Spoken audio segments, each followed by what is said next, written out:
Welcome to another segment of Natural as F.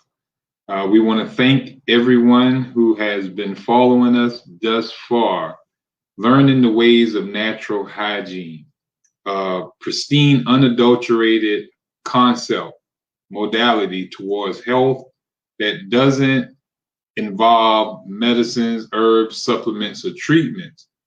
What we've been doing with educating the people, not medicating the people. So with education, we're awakening the true concepts of health by natural means. And so we call ourselves natural as F. You know, our way of living is natural. Our concepts are natural. What we tell you to eat is natural food. We tell you to breathe natural air. We tell you to drink natural water. We tell you to get natural sunlight. I'll go sit up in these tanning beds and different things of that nature, or up under these fluorescent lights and different things. We want you to be under natural light as much as possible. So our conditions, our requirements, our, you say, education is all natural because we're using the elements of nature to allow your body to get back in balance with nature, who sustains you. She sustains you with the air you breathe, with the water you drink, with the food you eat, the sunlight that you get. So your health can be made strong, provided that you allow the natural elements of nature to surround you. And not only are those elements ideal for health, even emotional balance is necessary for health. You know, in a lot of our shows, we've been talking about health. We've been talking about the pandemic, the vaccine. We've been talking about the type of water you're drinking. We talked about salads. We talked about all kind of different, nutritional aids in helping your body restore health in a natural way. We haven't spent much time on one of the energy enhancers, or one of those requirements, or the 10 ways of health that we talk about, called emotional balance. We even talked about nurturing relationships when we had our great friend Bon Says up here, the Love Alchemist. And make sure you look at his show. He have a show that's now a part of the ATR media platform, helping individuals with their relationship, helping couples with their relationship, helping you with relating. There are a bunch of other shows on the ATR platform as well that you can go to and learn about different aspects of, society, community, health, spirituality, all type of different things that can awaken you with unadulterated information that hasn't been, you'll say, suppressed by, influences that are trying to have their own agenda.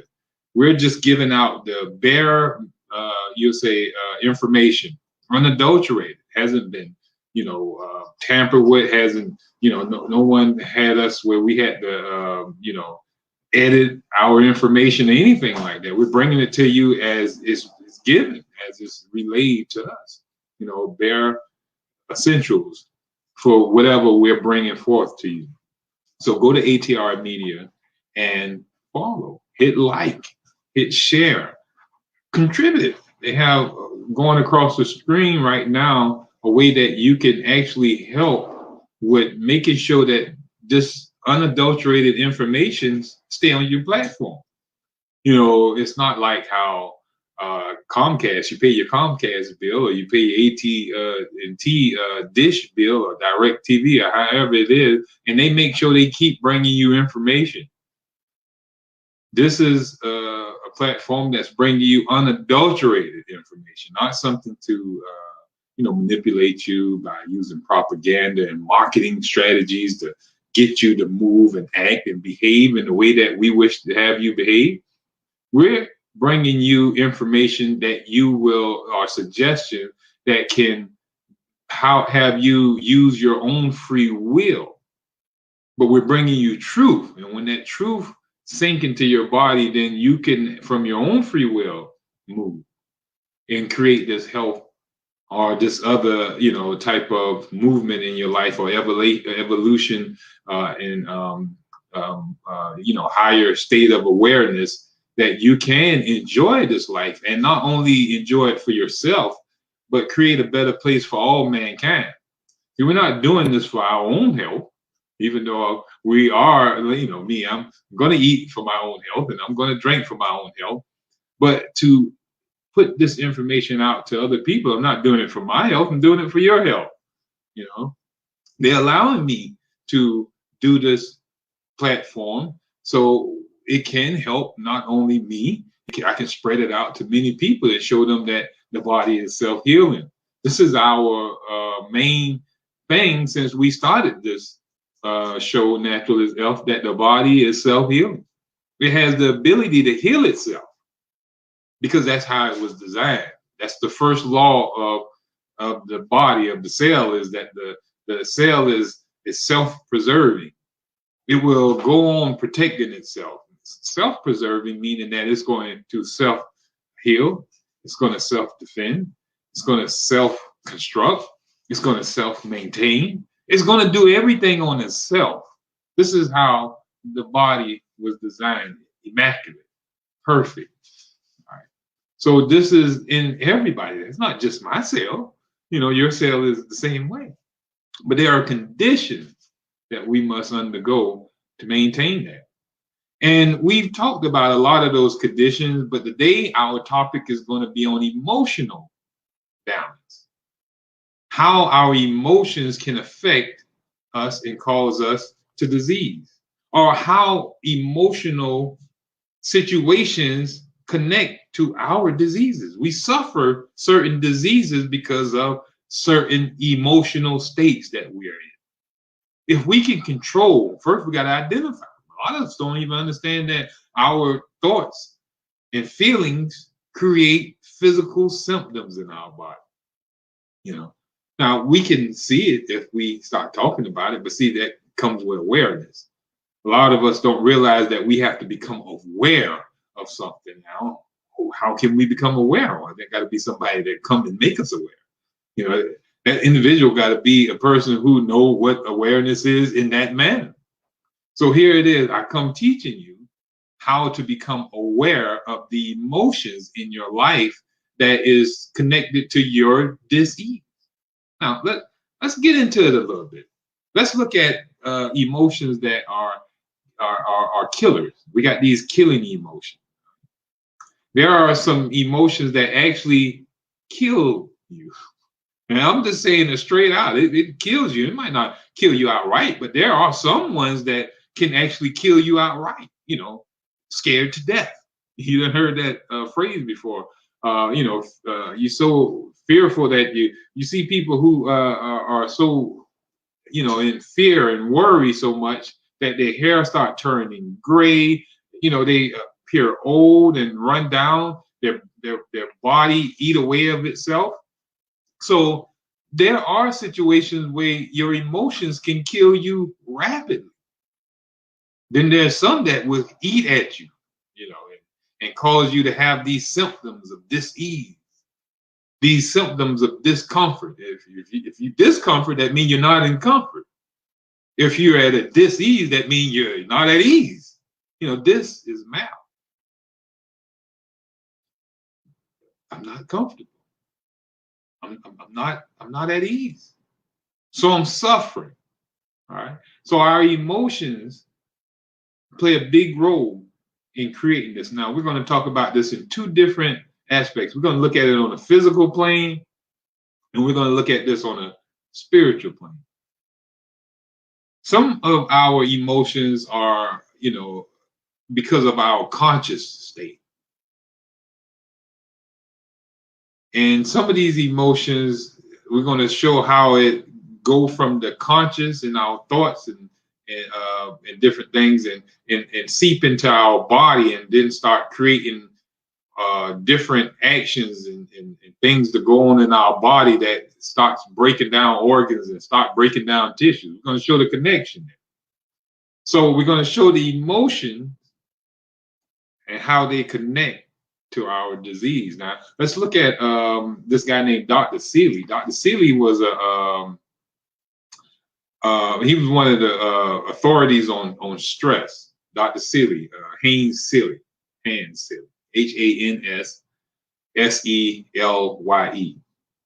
And he was one of the world's authorities on stress.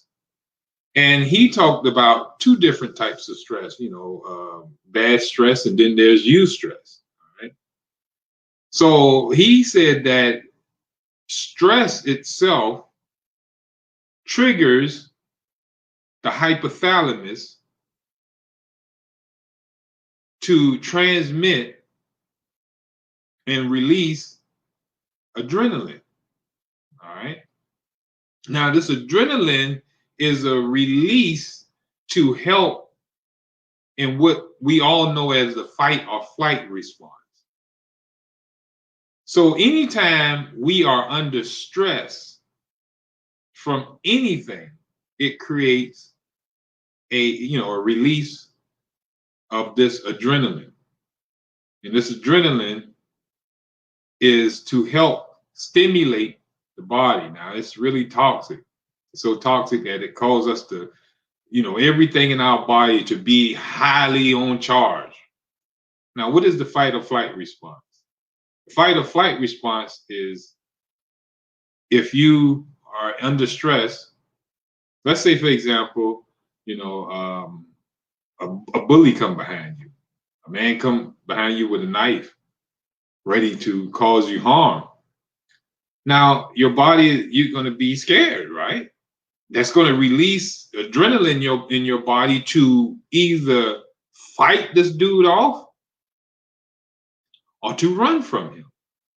Now, if you decide to fight, your adrenaline is going to stimulate your certain muscles in your body. It's going to pull. You're not going to be able to eat when you're having this fight or flight response. You can't sit down if a person have a knife ready to stab you in the chest or stab you in the back or cut you across the neck or something like that. You're not going to be able to eat some food and digest that food properly. You're not going to be able to read a book or anything like that. So the certain things that would be normal when you're not under the fight or flight response is not going to be accessible. But what will be accessible is your ability to have muscles in your, blood flowing to the muscles of your leg. That's going to need those muscles to run or kick. It's going to have muscles in your arms. It's going to have, your ability to, maybe have more peripheral vision to try to look for escape routes. So you might, depending on what will help aid your body in either fighting to protect itself or to fight, to run, get away to protect itself. So this fight or flight response is, a natural instinct that was endowed in mankind, especially the savages, and it worked great for them in the earlier years. Now it's not really needed that much, and that's something we're going to talk about. It's not really even needed for us because in today's society we don't have those stresses like in case of a big bear chasing us or anything like that, we have to run or try to fight this bear or something like that. So we're not actually having all the issues that our forefathers had because we have more safety. It's not all that primitive living anymore. That's when we needed that fight or flight response the most. But now we're protected in our homes and different things like that from animals and different things. So we don't actually have it, and we can't act on our adrenaline or fight or flight response or those emotions. We get angry and want to tear the head off our boss because he did something because he made us mad. Got our blood boiling. We're under stress, and we're ready to either fight or flight. The boss coming there talking all that gibber jabberish, yelling and all type of things like that. You get into a ball up state. But you can't fight him. You can't just go running off or you lose your job. So, but still, this adrenaline is being released into the body. And remember, we said this adrenaline is like a really toxic stimulant to make you move, to stimulate muscles into action, to get them going, revved up. It's like revving up the engine. It's equivalent to oxide, nitrous oxide, that you put into a car to give it that extra boost to, take you real fast down the track. Drag racing, that you automatically win when you push that button. You push that button, you go. You're leaving everybody in the dust. So it gives you that boost. But imagine revving your engine up and just shooting nitrous oxide in there.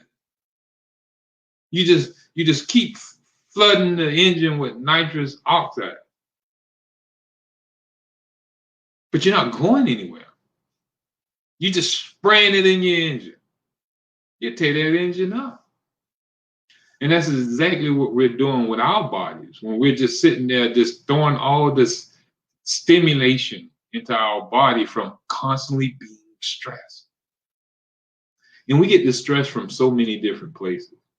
We create stress in ourselves. We allow music to cause us stress. We allow, people around us to cause us stress. We allow the television to create stress from shows that we watch. And we get mad. We have people fussing about things on television that ain't even real. I hear people, on Facebook and different areas fussing about how somebody acting and they wrong. And then they start fussing about, oh no, they shouldn't be doing that. And they create a fuss about something that ain't even real. But it's affecting them. And then the reality show, oh my God. So all these things is affecting us and we don't even realize we're killing ourselves. There are emotions that kill us. These emotions are stuff like criticism, emotions like anger, resentment, guilt, shame, fear, worry, using stuff like desire. Desire even wear us out. The keep in being and want. To desire something is to be and want. Hello, Mr. Mike. Glad you're always up here. Thank you so much. But to desire something is to be in want. All right? And that takes up a lot of energy. Anything that, puts you in that stress level wears out your body. Your body runs on energy if you haven't learned that yet from our show. And when your emotions are out of balance, they're not poised. Even your wholesome things, remember we talked about eustress and distress. You can sit there and have too much joy and too much play and wholesome things and still wear your body down to a weakening. You can overdo the right things. That's why it's in balance of that.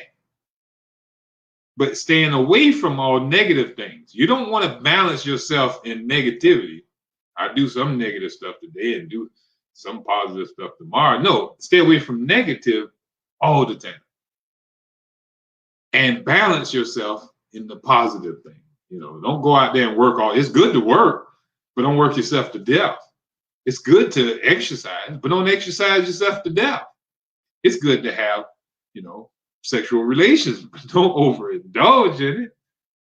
It's good to dance, but don't overdance. It's good to do a lot of things, but those things should be done in moderation, not to the point of excess that we start depleting our bodies of vitality and allowing our bodies to break down prematurely to a point where we are suffering.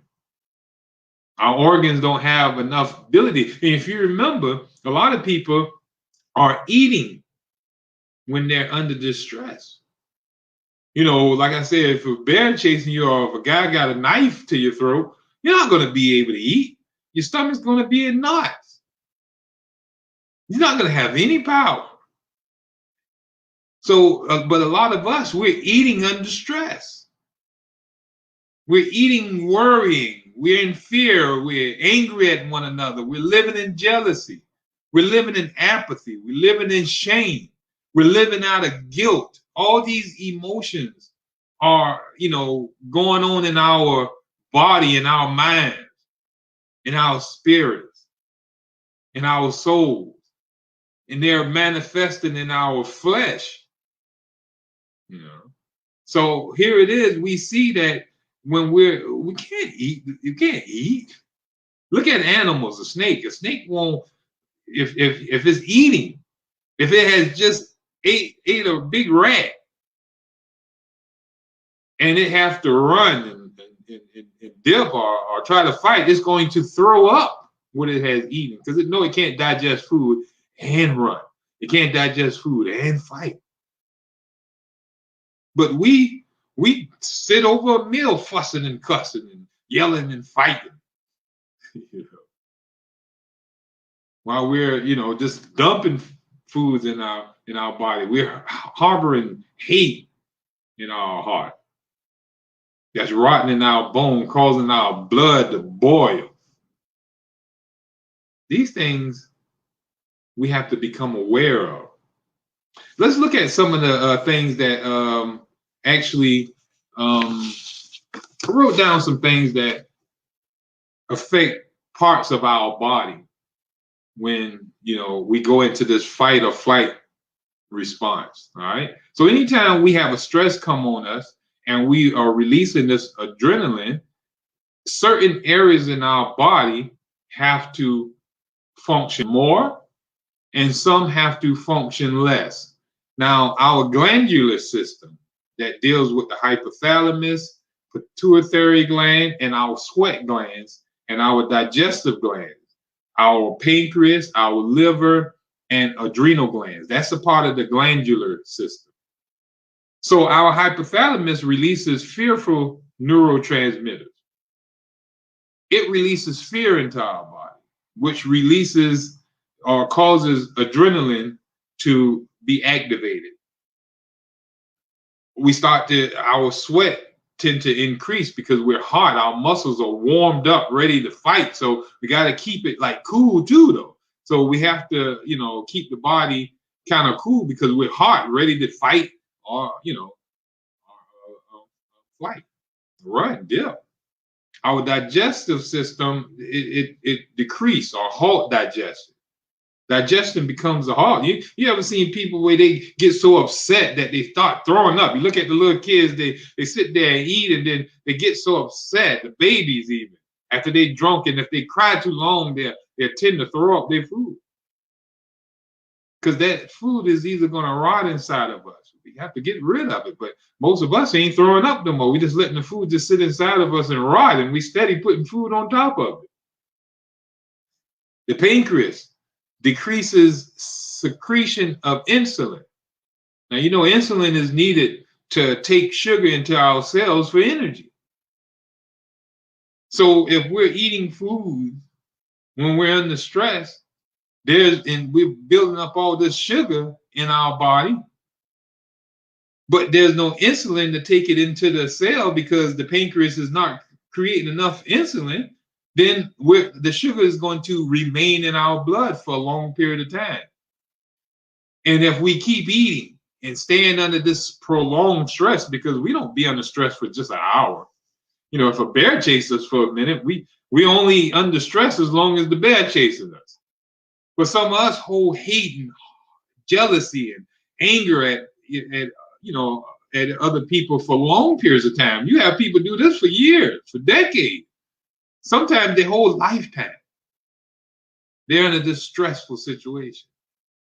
And they wonder why they're suffering from issues of insulin resistance or diabetes or high blood sugar building up in the blood because the sugar don't have insulin to take it to the cell. So the sugar stays inside of the blood and just keep building up and building up and building up. We also have cortisol secretions, those stress hormones. These are stress hormones that build up in your body, aldosterone, increased adrenaline, and this cortisol that we see that build up around the midsection. And this is something you even see in diabetics with the huge stomachs. It tend to build up everything around the stomach. So you notice that those people who are suffering a lot of times from high blood sugar may very well be a high-fat diet and, stress. Going through the fight or flight response a lot. The digestive system, peristaltic motion and digestion is brought to a halt. There's no muscle activity to squeeze the food throughout the digestive tract. That's what the peristaltic motion does. It moves the food throughout the digestive tract by waves of motion, peristaltic. And then when you're under stress, it stops it. All right. There's no movement going down the digestive tract. There's no movement. So if we're steady eating food and the food is not moving from stage to stage in the digestive tract, then the food is going to sit in one area and decompose, rot, become a source of toxins. And those toxins are going to irritate the digestive tract and start producing digestive issues, bloating, IBS, and all these other issues, irritation, inflammation also. And then eventually digestive cancer of some form or another. Even the urinary system, the kidneys decrease urine flow and increase water retention. The urinary muscles relax. You've seen people when they are in fear and different things can't even hold their urine. All your energy is needed for fight or flight. So the energy that is sent to these other organs and stuff have to be taken away from them. They have to lend their energy, because if you end up dying, then they die too. So they got to give up their energy. Hey, man, muscle, biceps, you get this energy. Triceps, you get this energy. Hamstrings, you get this energy. We need to be able to run. We need to be able to fight. Send my energy, I lend my energy to those organs and tissue that's going to help us fight or flight to preserve ourselves. That's the first law of self-preservation, right? So they have to give up their energy. So by giving up their energy, they are no longer having energy to function. And when those organs are not functioning, disease sets in. We are in trouble. The vascular system, the skin vessels constrict blood flow. The face may go pale in out of extreme fright. The heart vessels, the pacemaker is stimulated. The heart starts beating faster to get more blood flow to the organs and tissues that's going to help us fight or flight. When you're running, you got to be able to breathe. Your heart starts beating faster. All of us feel it. When we go out there and exercise, when we're out there running and jogging and stuff like that, our heartbeat gets, faster, all because we have to circulate more blood flow to help get blood and rich oxygen to the muscles and stuff that's helping us exercise. But when we're in a stress mode, it's there to help us be able to run or fight. So those tissues are prepared to do this. They're going to, also the heart is going to be prepared to pump this blood, and it goes on to do so because it don't know when it's going to have to provide it. It just go ahead and start sending it off. We need extra oxygen in that area. We need extra materials in that area. But you remember, we're not doing anything. We're just under stress and sitting down, doing nothing. We can't lash out to nobody. Or we go home and lash out on our family. Or we go lash out on a loved one. But the actual people who's causing us the anger, who we're mad at, who we're jealous of, who we want to criticize, all those people, we hush up. The police officer come behind us and pull us over. We want to yell at him. What you stop me for? I did nothing wrong. It's unconstitutional. I ain't hurt nobody. What you doing? But we sit there. And he come there, and we have to sit there and be quiet while he's causing harm to us. We got to take it.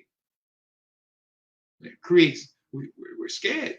We're scared even to have the police officer ride behind us when he's supposed to be protecting us. But to even see him behind us, put your seatbelt on. All this goes on.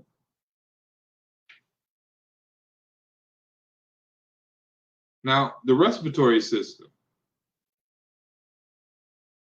they have to work better to get more oxygen in. You notice how you breathe more when you're exercising? So you're going to have to need more air when you're under the fight or flight response. So you're going to be breathing heavier. You see people, they sitting there, man, I just want to hurt him. I'm laughing. But you know this stuff. Skin system, get the goosebumps. Eyes, cause pupils to dilate. You got to be able to see situation.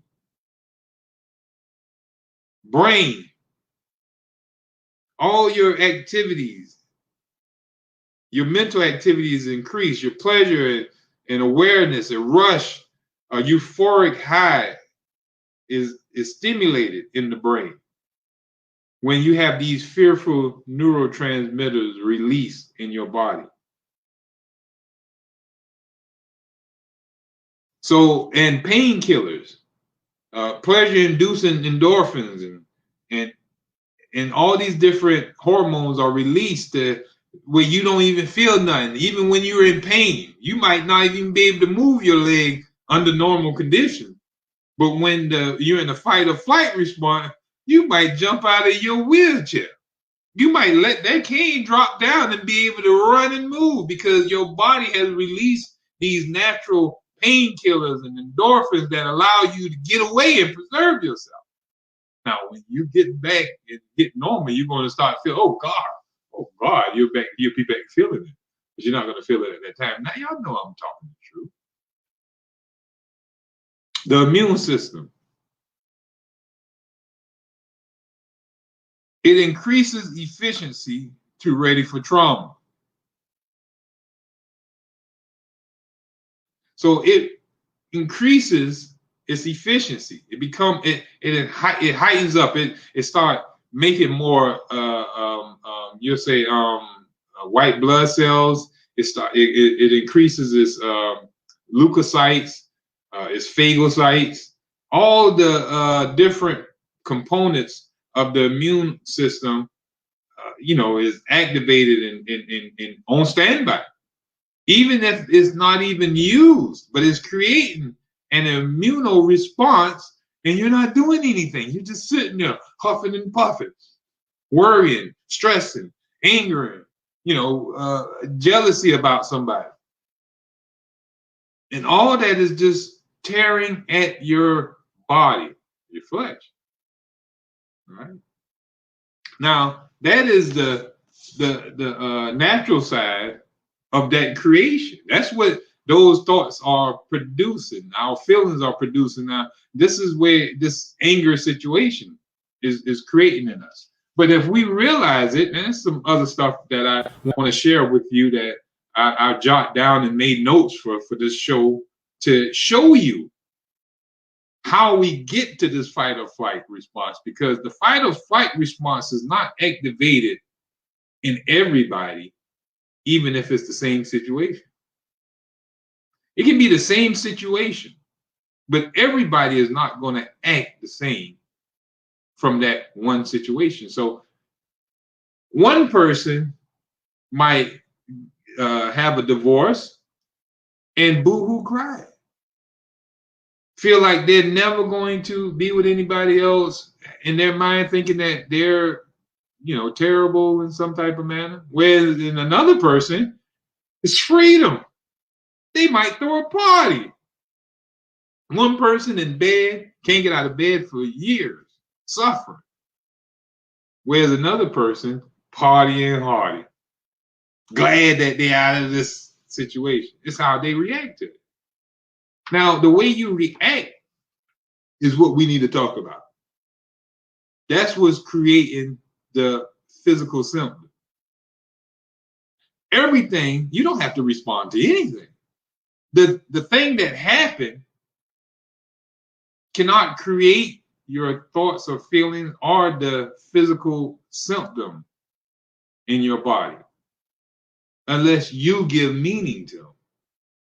When you give meaning to them or label them, then it manifests in your body. And the way you label them or give meaning to them is through your conscious level.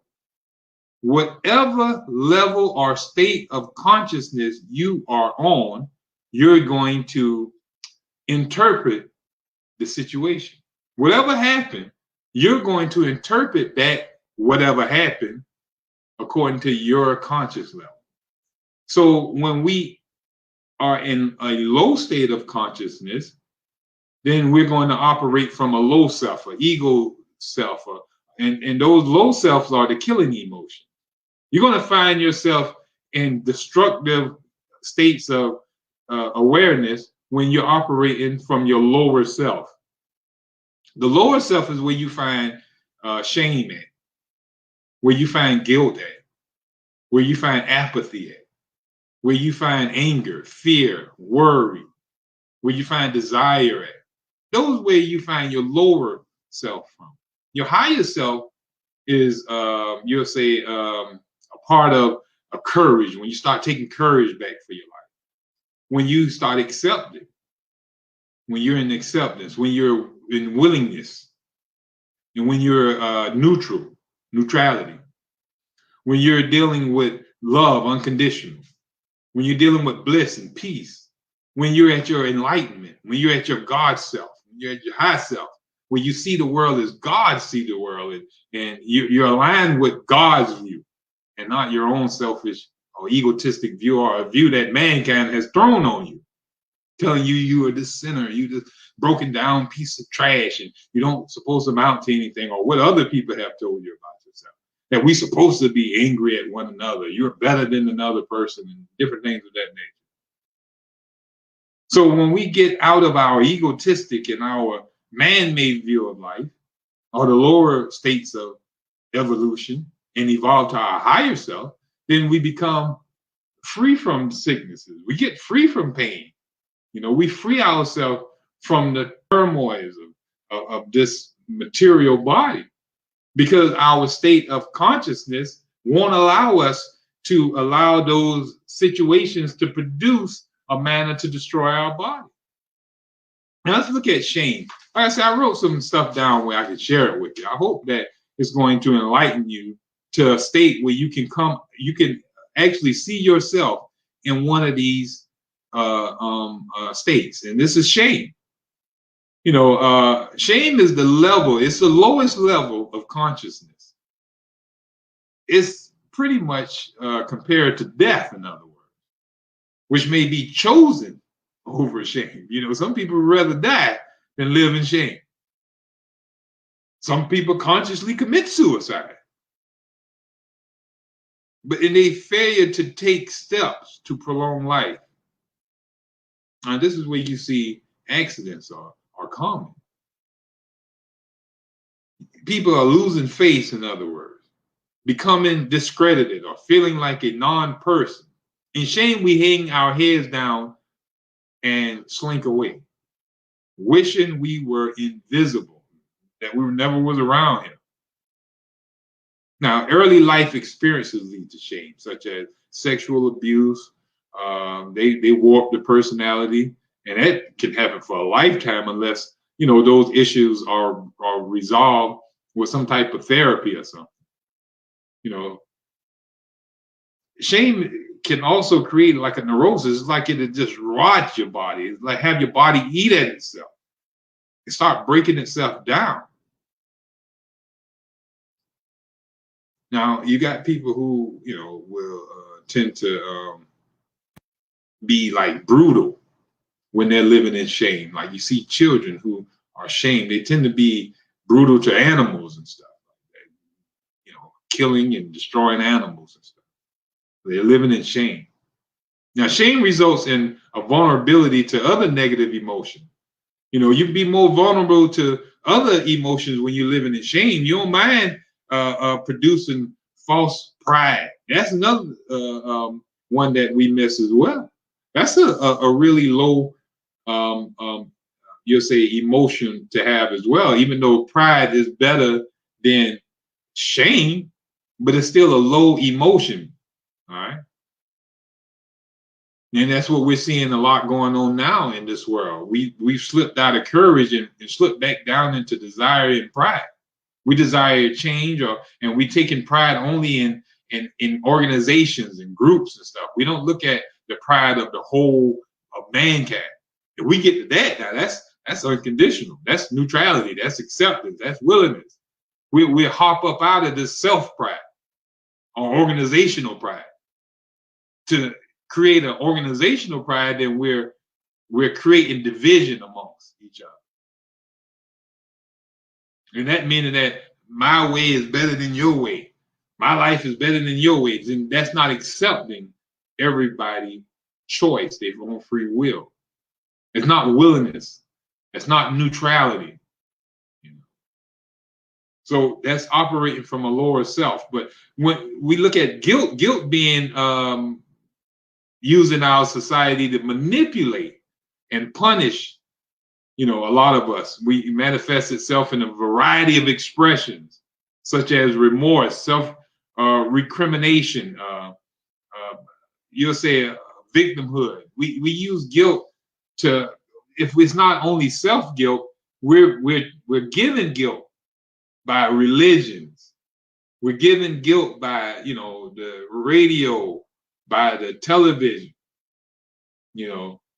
We're given all type of forms of guilt that suppress us from living our higher self or living at peace. And when we start feeling these type of situations in our body, it creates sicknesses in our body because it tends to keep us in you'll say a fight or flight response or in a stress situation. And this is conscious levels we're talking about here. When your conscious state is at a level of shame, then everything you see is going to be filtered through shame. The way you behave, the way you talk, the way you walk, the way you live is going to be a shameful way. You're going to walk shameful. You're going to talk shameful. You're going to behave shameful because that's your conscious level. That's your filter. That's your view of the world. When you go to guilt, then you might be it's a little better than shame, but it's still a low level. And everything you do, you walk, you talk, you behave out of guilt. You know these people who I'm talking about. Apathy. Apathy is characterized by poverty, despair, and hopelessness. You know, the world looked bleak, looked terrible. That's the theme of life, right?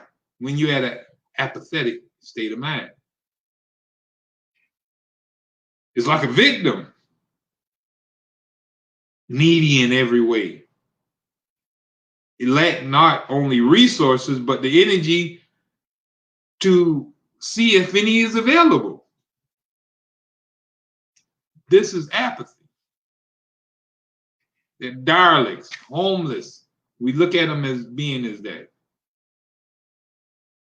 They're dependent. They're looked at as a burden in life. Now, when we see these people, they're operating, also behaving, always needing, don't even want, you see healthy people begging for money. Strong people talking about they're hungry with big bellies and stuff, telling you to help them. You might be slim and skinny. But they're looking at the world through a dependent eye. Even though the resources is right in front of them, They're unwilling to look for it. It's not available to them because their conscious level won't allow them to see it. Now, it's still higher than guilt, and it's still higher than shame. But then we get to the level of grief. Now, grief is one of those levels that deals with sadness, loss, and dependency. Most have this, most of all of us experience this over a period of time or somewhere in our life. We, in some manner of our life, we operated or, exercised grief in some manner. But those who remain at this level live a life of constant regret and depression. When we have grief, we're grieving over some loss or something. So it's like we look at it as like never able to get that again. And so everything that we do and how we walk and how we talk and behave is going to operate out of our state of consciousness, out of grief. We have our office looking like a place to grieve at. Our car everything will be with a theme of grief. The way you talk to people, the conversations you have, it won't be one out of joy. It's always going to be grief. You'll be bringing up the thing that you lost constantly over and over. It'll be your theme talk. That'll be your posts and everything like that. And that will be eating at you, weakening your vital energies to stay at that state for a long period of time. Now, how we know people are healed from that, and doctors and psychiatrists and psychologists, they know when these people are healed once they start to cry. They'll start to eat again. Because some of these people who are living in grief just won't eat. You know how it is when we lose a loved one. I just can't eat. Some people don't eat for weeks from loss. Some people can't even eat if they lose money in the stock market. People couldn't eat when they lost their houses and stuff, when the banks was corrupt. So when we're under these conscious states and they're prolonged, they weaken and destroy our body. Now, these emotional states that will actually create actual diseases, problems in our body. They're the killing emotion. Now, we all know how fear is able to, like I told you, I jotted down some stuff to give you some notes. Now, I hope you got a paper and pen writing this down as well. But fear is a low level of, you'll say conscious level as well, a low level of awareness. And when you're operating out of fear, then everything you do is labeled fear. Or you're going to do it in a fearful manner. Like you're going to be tiptoeing around everything. Because you fear what might happen. Fear can cause a lot of problems. But we even look at desire. Desire itself can cause a lot of issues because we're always in this want situation. Now, desire is better than fear now. Everything that I told you is better than the last conscious level. So you're working your way up the ladder of consciousness or the level of awareness. Shame is the bottom. The person who gets out of shame and become out of guilt is better off than the person in shame. And that person who goes to apathy, he's not out of guilt anymore. He's out here trying to do something. He just won't do it for himself. He wants other people to do it. Then you got the person who goes into goes into grief. That he's living the way that he's living. And then he's fearful that he is in a society like this. He want to be a part of it, but he don't know how to do it. then he desired to make a change. It's just like a lot of people, and all desire ain't great desire, because it's still at a low level, because it might desire you to do something that can cause problems to you. But the desire to change is a bigger step than living in fear. Now, we even know that anger is better than desire, because anger can cause you to want to change too. You know, a lot of people got angry. You know, ATR got angry at the media with all their false stuff. So we got our own media. You know, anger can make changes in your life when it's fueled the right way. But when that anger is prolonged and it's at different, used for different areas, it can cause problems in your body. It can cause problems in society if that anger is sustained for a long period of time. It's only supposed to be there enough to make the change. When the change come about, then we release that anger and let it catapult us to pride. You know, that pride for what we want as a people. Remember, we talked about pride a few minutes ago. You know, the pride ain't good when it's, set just for a group. But when we get to a state of enlightenment, we'll see that our work and our purpose is to help all men evolve to their higher self, not just my homeboy, not just myself, not just my brother, my sister, but all men. Anybody who have the spark of the flame of God within them, they are all evolving to their higher self. And you want all men to come back to that which they came from, which was God. And to do that, every man has to become aware, highly aware, where they're operating from their God mind. So they have to come through the ranks just like everybody else, and you want to help them. You identify where individual at and just live in a manner to either help them or just live to do your own work of enlightenment, that it can manifest in front of them. You can be a light to other people, how you live. But when you do evolve yourself up, this cuts off this disease. If you notice a lot of people who anger and fearful and apathetic living, and I'm gonna be honest, they're not living out there on the landings, which is a good area in our area, where where people are, have big houses and expensive lands and stuff like that. They're not on the islands and stuff. They're living in ghettos. They're living in rundown slum areas. Those are the people who are apathetic, can't even clean up after themselves. You go in their house, they got pots and pans just all over the place, clothes all over the place. Because that's their conscious level.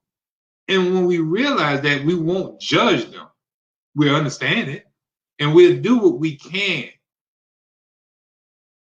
endlessly, helping them until they are aware or come into even if it's not in this lifetime, but to help them evolve to their higher self. Because in helping others, we're helping ourselves by being selfless in our acts. This is the enlightened mind. To be there to help all mankind, not just yourself get to the peak of the mountain, not just for you to win and walk over the finish line. It's to bring everyone over this finish line. When all mankind reach that level of higher evolution, we'll be living in the heaven state. Imagine when there's no more anger, when there's no more shame, no more grief, no more guilt, no more pride. We're all living from neutrality. We're all living from acceptance. We're all living from willingness to do something. We're all living from joy and peace. We all have this bliss going on. We all got the same mind as God, the God view. We're creators. We're co-creators with the almighty power that sparks out of us. We don't hide that light. We let that light shine through us. That's operating from our higher self. But let's get into our higher. We're getting into courage. We got the courage to change, We get into that neutrality. Those are those higher levels. When we start operating out of those levels, we don't see sickness anymore. We have so much power generating from us that there is no waste of power. Stress is not a thing to us. Like I said, where your conscious level is going to decide how you react to something. Your reactions is due to your conscious level. Everybody don't react to the same thing the same way. According to their conscious level, their reaction is going to manifest. So when you raise your awareness, you can change your issues in your body because you won't be allowing yourself to go into these states of stress. You won't allow stress to develop in your body. You won't get mad when you see a man come up to your car begging for money. Cause you to yell at him. You won't be running nobody off the street because they cut in front of you. Your conscious level will be different. You won't be operating out of anger, fear, worry, grief, guilt, shame. Be operating out of higher levels of existence. When you do that, man, you talking about a life. You talking about peace. Peace that no man can take away from you. Joy that no man can take away from you. When you operating out of those higher levels, unconditional love. Not no love that, talking about hugging on your wife or loving your kids. I'm not talking about that love. I'm talking about love, unconditional love for all mankind, to bring about, the presence of God in everything. When I say God, I mean that power that sustains all things. I don't care if you believe in God or not, but you believe there's a power, energy, this thing called life, whatever. The energy, the battery pack that's running everything, whatever you want to call it, electricity, whatever. Letting that flow naturally through us for a purpose of righteousness. However you use that power determines your conscious level. If you misuse it, that's operating from the lower self. If you use it properly, you'll be operating from your higher self. And you can stay well and healthy for God knows how long. I want to thank y'all for tuning into this show of Natural as F. Be as natural as you can possibly be in all areas. I'm natural as Ferrante, thanks to Miss You Know Who. So we want to appreciate everything that, that you have incorporated into your life to practice this way of thinking that we're bringing to you. We practice natural hygiene in our acts, and we practice righteousness in our doing. We ask that you manifest high levels of awareness in your life where you not have to suffer anymore. Believe that you have the power to do all things. You have the power. Best of health and happiness from Savannah Natural Health, and have a great week. See you next week at 6 p.m.